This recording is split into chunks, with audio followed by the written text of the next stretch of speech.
Good morning, or depending on when you're watching this, good afternoon, good evening, or good night. My name's Ross, and I was always told I had a voice for radio, but today we are looking at a YouTube video instead.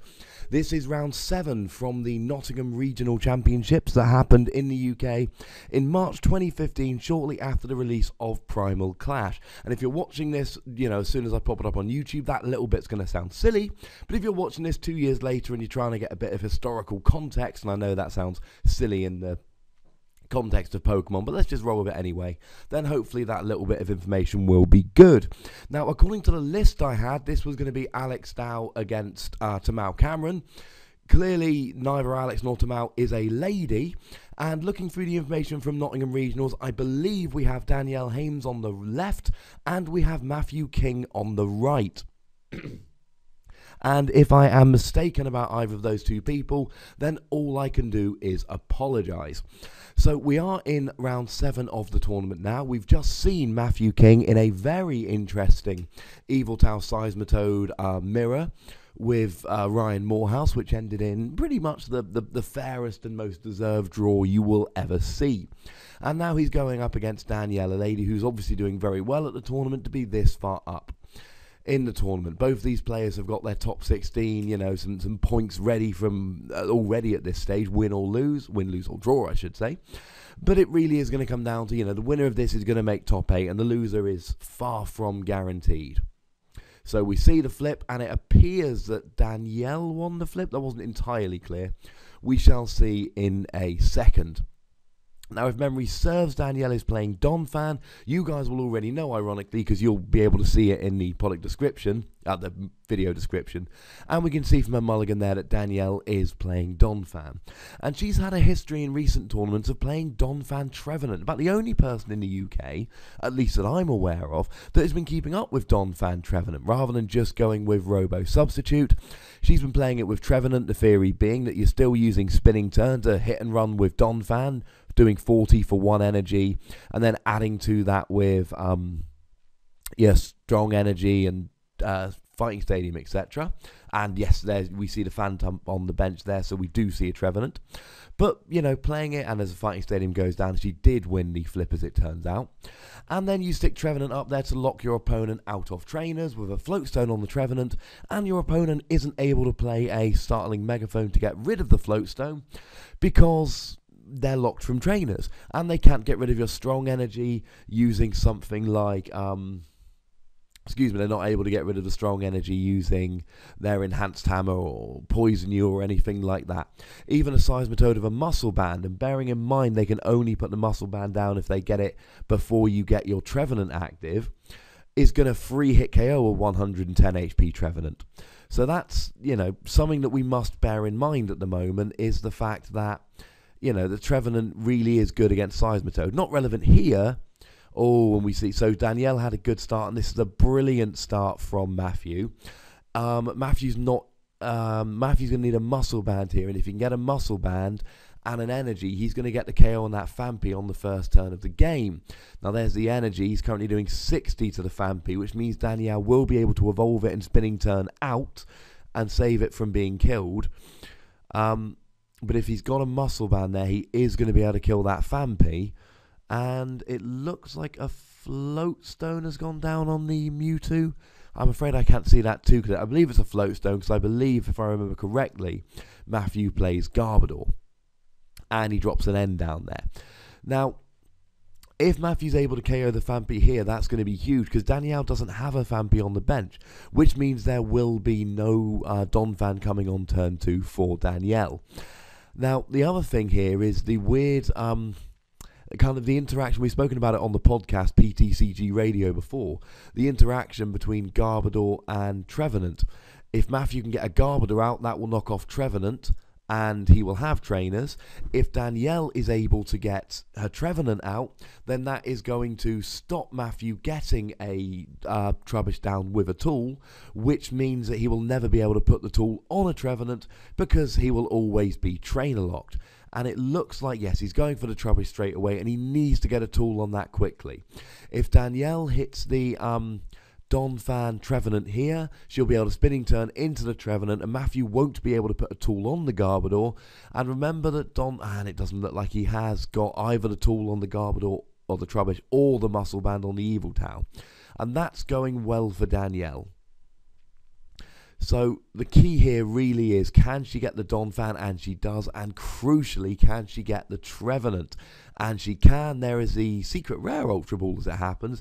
She's going to get that Trevenant out, and this is a really, really good start from Danielle. She's also going to want to get a Float Stone there so that Trevenant isn't stuck in the active. If she doesn't get a Float Stone on it, Matthew is potentially going to be able to use Quaking Punch with Seismitoad to trap the Trevenant in the active position while he kills it nice and slowly. And we see another Phanpy there with, looks like an energy there. And there is a Float Stone on the Trevenant, and Danielle has got an almost perfect setup on turn 2 here. She uses spinning turn into the Trevenant, and that is lovely. Now, Matthew is not going to be able to use his trainers, and he's not going to be able to get Garbodor out.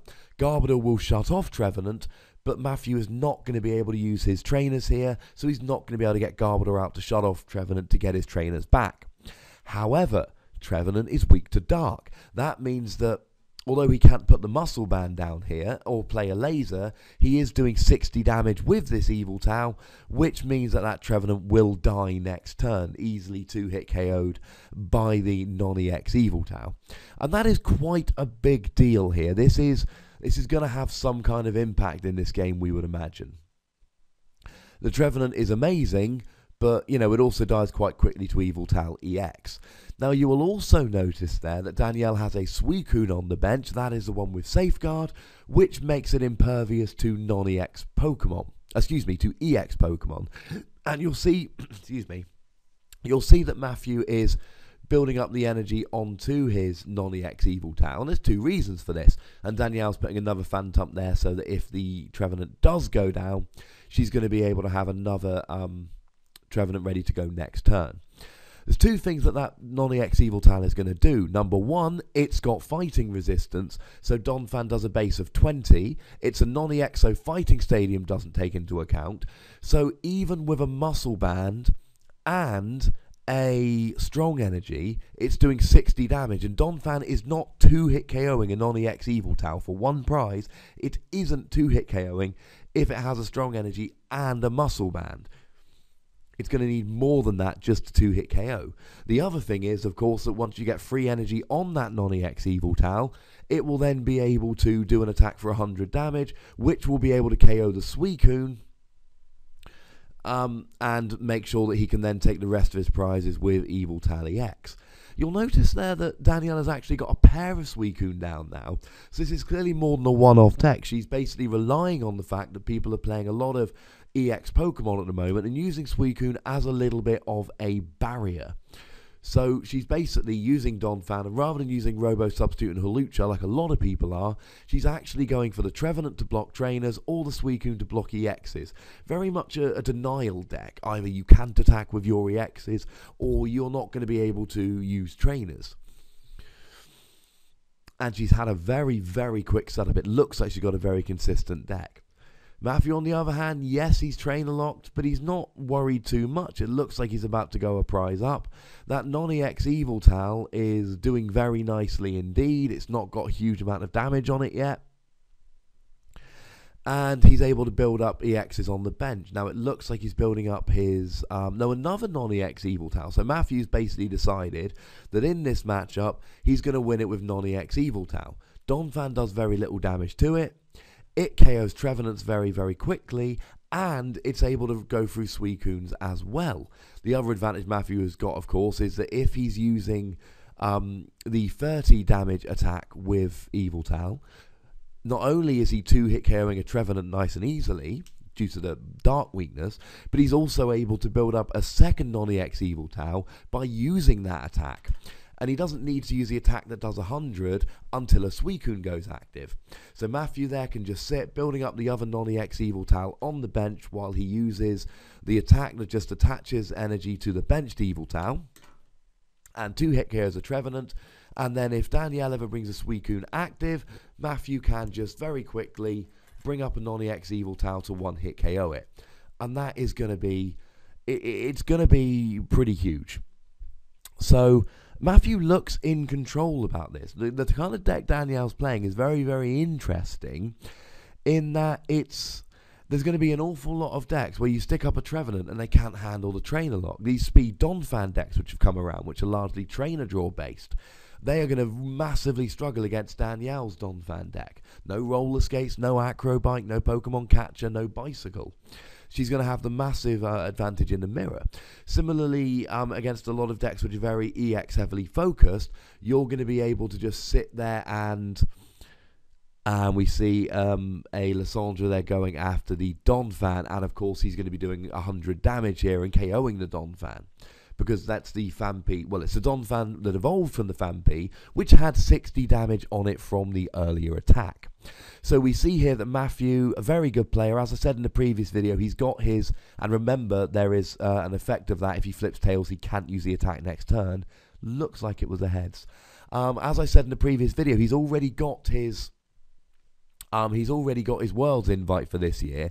So we are talking about a very good player, and he's basically looked at it and figured, if he goes full-on Yveltal EX, Donphan's going to be able to use Fighting Stadium and maybe Silver Bangle if Danielle plays it, to add up all the extra damage, and it's not going to be able to go through Suicune, which Danielle is going to be able to pop up active. Matthew is only going to be able to take prizes through Lysandre, and his Yveltals are going to go down quickly. The irony being, it's easier for a Donphan player to kill an Yveltal EX than a non-EX Yveltal, because you can start using Fighting Stadium, etc. to start adding more damage on. They've both got fighting resistance, but with an EX you can use Fighting Stadium and Silver Bangle. Matthew has basically just looked at it and said, look, I've got a Mewtwo down if I need it, I've got a Seismitoad down if I need it, and he's gone and got the Trubbish just in case. But he's using the Yveltal there, and the attacks, I should have been using the attack names. It's Oblivion Wing, the first attack that does 30 and attaches an energy to the bench, and it's Darkness Blade that does 100, and Flip a Coin, if tails you can't attack the following turn. So Matthew is in control here. He's taken a couple of prizes to Danielle's one. We then see him, and of course, the thing that must be mentioned, and there's a laser. If he hits a head, this is going to be huge. He does not, but he gets the poison. The thing about Trevenant is that the ability only works if it's active. So if he Lysandres up the Trevenant, that ability no longer applies. One downside here, of course, is that he's not able to get the KO here, but he is able to do, it will be, 50 damage plus the poison, which is going to put at 80 in total at this stage. Which, now Donphan isn't going to last very long, but remember Donphan can just spinning turn out of it. The thing is, with Matthew going fairly aggro baby Yveltal, we can see that Danielle is struggling to really do anything here. She's getting her attacks off, and you saw her setup was amazing. She had the Suicune, the Trevenant, the Donphan all down turn 2. But Yveltal can take a lot of punishment from Donphan. It can attack Suicune, and it KOs Trevenant very, very quickly. Even though Matthew's trainer locked, he just needs an energy and he's 2-hit KOing, while Danielle is not 2-hit KOing if she's got a muscle band and a strong energy, which is quite a lot. She's still not 2-hit KOing. So we see the Megaphone come down there, and that's kind of useful, getting rid of all of those tools. It was a Floatstone on the Mewtwo from earlier. And again, here she puts up the Trevenant. He's still trainer locked, but that Trevenant isn't going to last very long.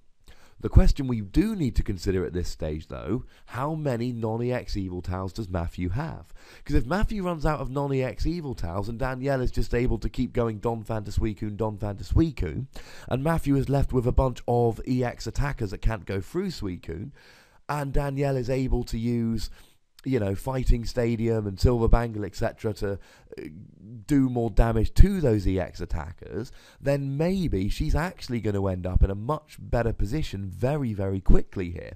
And she's actually going to be able to go down a couple of prizes while she takes out Matthew's good attackers and then start making a comeback. And it's never a... And I think Danielle is pointing out that Matthew has already retreated that Trubbish this turn. I'm not 100%, but I think she was pointing out something's gone wrong. It might have been that he tried to double retreat. Although he has also taken back the energy attachment and put it somewhere else, which, if Danielle's just let him take the energy attachment back, that is incredibly nice of her. The other thing Matthew's thinking here, and it's a very common thing to be thinking when you're playing against a Donphan deck, I need my Lysandras. Because he doesn't want to be attacking the Trevenants and the Suicunes. He wants to be attacking the Donphans. You'll notice that Danielle has one Donphan down and no Phanpy on the bench.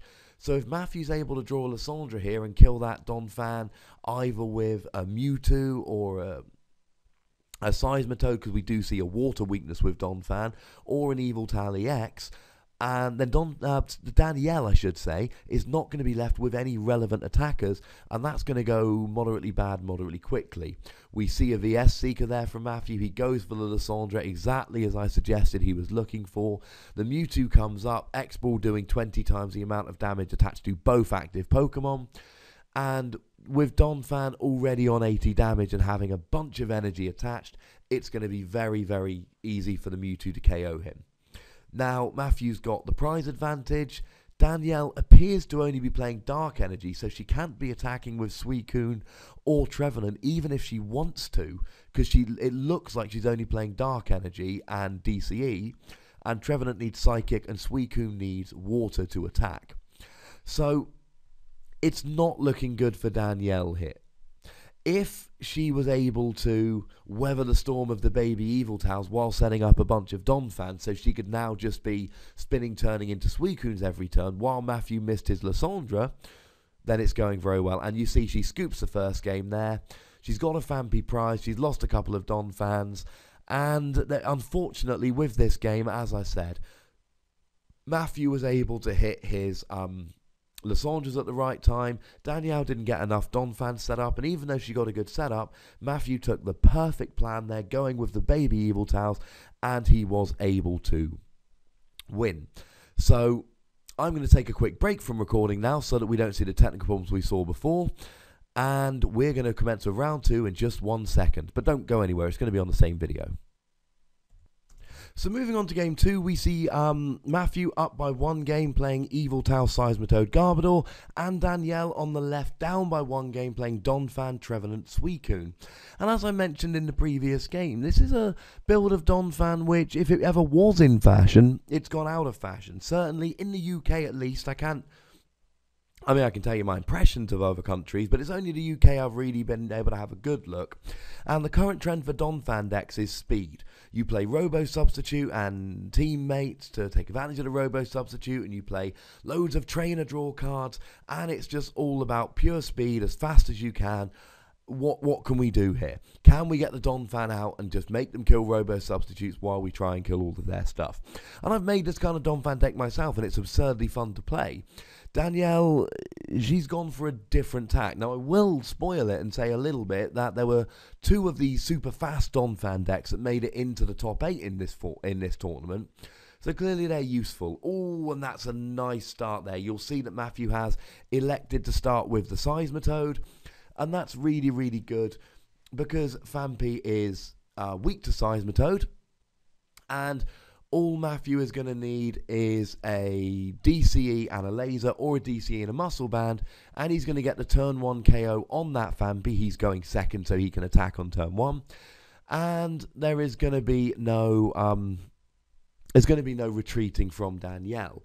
Now, she's put a DCE on the Phanpy. If I remember correctly, it's got a retreat cost of 2, and she's going to need to be relying on that. If she can't find a switch, she's going to need to retreat that Phanpy, because it's fair to assume that Phanpy is not long for this world. And it makes me sad. I love Phanpy. He's one of my favourite. Well, Donphan is, but Phanpy by extension. I am a big fan of Phanpy. It has a retreat cost of 2. It's got 80 HP. So if he did just get the DC and the laser, he would need a Verbank as well. She's going to need to retreat that Phanpy, or that Phanpy is going to die. And she needs to retreat it into the Suicune. The reason is she doesn't want to be giving up a prize easily. The whole point is that her deck, it trades prizes favourably.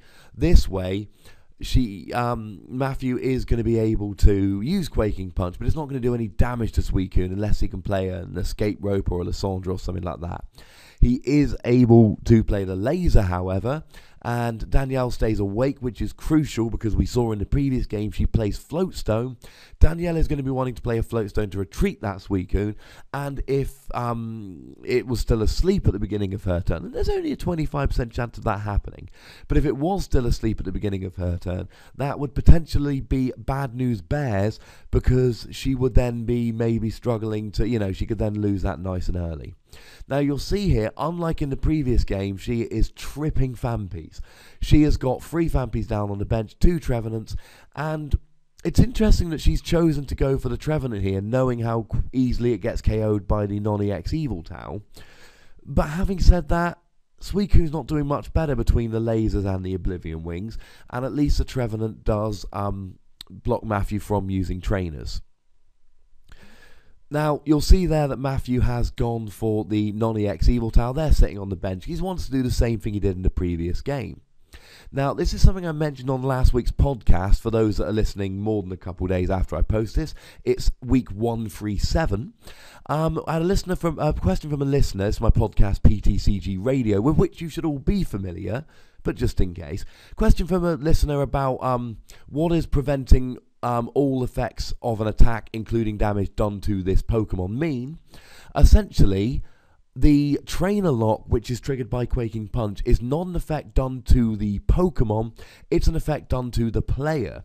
So although Suicune's Safeguard will block the 30 damage done by Quaking Punch, it will not block the trainer lock, and Danielle will be trainer locked. So there's no Floatstone coming here. And I talked about the Floatstone in the previous turn that she needed. Unfortunately, that Floatstone does nothing. And there is a problem here. She's already killed 1 DCE to retreat the Fampi on the first turn of the game, and it's unlikely that she plays... Now, some Donphan players play the full complement of 4 because Wreck is a very, very good attack. But not every Donphan player does. Even if she does, she's not going to be wanting to... waste 2 DCs on the first 2 turns retreating. Even if she does retreat, then there's going to be a problem here. And the problem is, yes, Suicune does have a retreat cost of 2. Even if she does retreat, she's going to use Spinning Turn, then she's going to put something else up that has a retreat cost of 2, and she's not going to be able to retreat them every turn. So what we see here is Matthew taking a very different tact to the game, but one that is equally effective. By putting up the Seismitoad and attacking with a Seismitoad, Seismitoad gets KO'd quite easily by Donphan. It's doing 40 damage. You add on a Muscle Band, that's 60 damage. You add on a Strong Energy, that's 80 damage. You put on a Fighting Stadium, that's 100 damage. And let's not forget that if you use a Silver Bangle over a Muscle Band, that's an extra 10 damage. But Danielle has to be able to use Spinning Turn, put something up and then retreat at the following turn. She's got no Floatstones down, she can't use Switch, Matthew's got her trainer locked, and even though he can't do any damage with Seismitoad, he's just going to keep the trainer lock going, and Danielle's going to die from poison.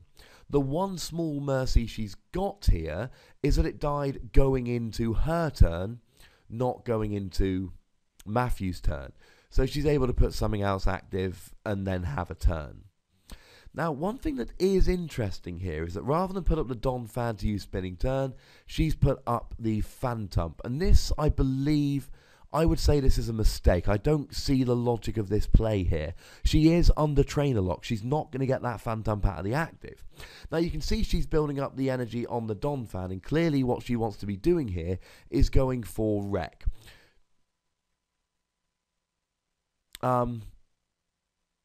She wants to be...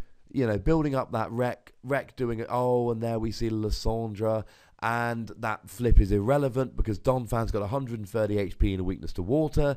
Quaking Punch is doing 50, times by 2 is 100, add the laser damage is 130. So that Donphan is dead. Now, Wreck does 120 damage if there's a Stadium out, and then time you add on all the Fighting Stadium, Muscle Band, Strong Energy, etc., you're probably getting the one-hit KO. The problem there was that by leaving the Phantump active, she essentially gave up a free attack on Seismitoad. She could have used that previous Donphan to do Spinning Turn and go to the bench, and at the end of her turn, she would have ended up in an identical position. The only difference would be that Seismitoad would have a bunch of damage on it. And here it looks like it's going to be a fairly quick victory for Matthew. There really is very little Danielle can do here. In the previous turn, Matthew went with Yveltal. In this turn, he's gone with Seismitoad. But the Seismitoad here, it's still Lysandra. Lysandra is deadly for Donphan, especially this particular build of Donphan. Danielle's not playing any Horlicher to act as a secondary attacker. And she can only attack with Donphan here. So if you can Lysandra up with Donphan and kill them, that is the game right there and then. It's just as simple as that. Now, we've seen two different tactics for Matthew, but they're both working nicely. However, were Danielle to play against a fairy deck, for instance, this would probably be an exceedingly good matchup for her. Against Rizzy and Genesect, this would be an excellent matchup. Against Landorus Spats or something like that, this would probably be a fairly good matchup again. It's just unfortunate that against this particular build that Matthew's got, it is a fairly bad matchup. And even though we haven't been going all that long in this game, I really don't see any way Danielle's going to win. You see there that she's laughing. She knows that there really is nothing she can do here. And once again, she's put the Trevenant active. And she could have, if she's got an energy, spinning turned and put the Trevenant there. But it's irrelevant. This game, both the players know it. They're going through the motions here. Matthew is going to win this game at a bit of a canter. And it's like I was saying, oh, and that's just mean at this stage. Playing another Lysandra, Matthew should be ashamed of himself. He's just being cruel at this stage. Danielle doesn't even appear to have an energy to spinning turn out of it. It's just mean. He's just being mean. Shame on you, Matthew. But in all seriousness, you know, he's played this very well. And as I said in the previous game, one of the things that this Yveltal Seismitoad deck does is it presents the player with options. And these options allow the player to take different tacks. We saw Ryan and Matthew going at it in the previous round, which you should be checking out. I've put the links in the description of this video. And we saw them kind of having a go and, you know, switching between different... This is very entertaining. I have no idea what they're saying. You saw both of them switching between their respective strategies in the real cat and mouse game. Here it's been very different, but we've still seen the different strategies. One thing that should also be mentioned is Matthew is building up an Yveltal EX on his bench, so if he needs a big attacker to come in and really put the hammer down later on in the game, he's going to be able to do so. So we are going to see a fairly straightforward 2-0 win here from Matthew. It's a good matchup. He's played it well, and he's used his deck to his advantage here. But, you know, both good players, both made top 16 at the event. I will spoil it and say that Danielle unfortunately ended up 13th here and didn't make top 8. But she got points for top 16 with an and there's the fighting energy she was looking for. Matthew did go on to make top 8, but I'm not going to tell you very much about that because I can tell you that we will be seeing Matthew again on this stream. I say a stream, in these videos that are coming up. So we have seen the last of Danielle, unfortunately. This was round 7. I'm going to be back in the next couple days with matches from the top 8, the top 4, and the final. And I'm not going to tell you any more than we will be seeing Matthew again. Make sure you subscribe to my channel if you haven't already, and if you have, go and find a friend, get them to subscribe. Make sure you comment if there's anything you want to say or, you know, add to the discussion, and make sure you like the video as well. It takes one mouse click to like this video. I believe that you love me enough to do that, or at least that, you know, you're not so lazy that you can't be bothered. I believe in you, you can do it. And obviously, as always, make sure you check out my podcast, PTCGRadio, which can be found on this YouTube channel, or you can find it on iTunes, or you can find it on SoundCloud, and you can find a complete archive going back to summer 2012 by going to ptcgradio.wordpress.com.